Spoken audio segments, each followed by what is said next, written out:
Imaginez une espèce prédatrice qui arrive en France et décime des espèces locales. Affreux, n'est-ce pas? Pourtant, c'est ce qu'il se passe sous vos pieds.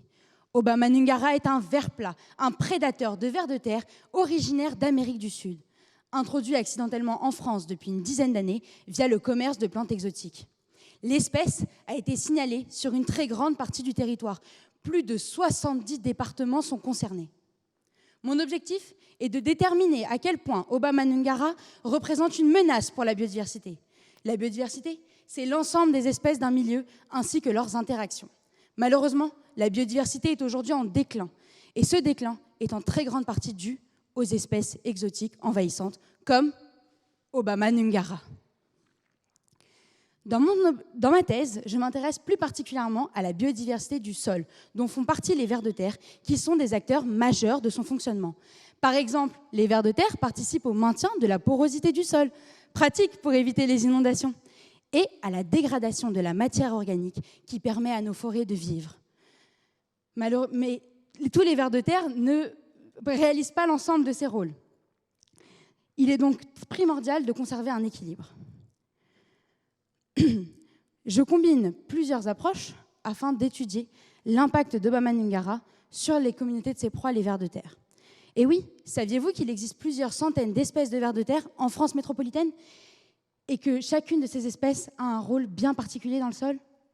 Si vous ne le savez pas, c'est parce que ces espèces sont extrêmement difficiles à distinguer. C'est pour cela que j'utilise des outils génétiques pour les identifier. Je réalise dans 10 sites d'études et pendant 3 ans un suivi temporel de l'abondance du ver plat. Et quelle abondance! Dans un seul site, en 1 heure, on en trouve une centaine, en 1 mois, jusqu'à 1500, et en 3 ans, plus de 8000. Sachant qu'un seul ver plat mange en moyenne 1 ver de terre par semaine, pauvre ver de terre.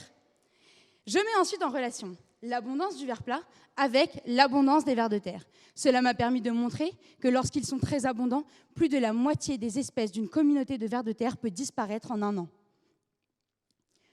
Enfin, comme ils sont aussi friands de limaces et d'escargots, je réalise au laboratoire des expériences afin de déterminer s'ils sont autant attirés pour se nourrir par eux que par les vers de terre.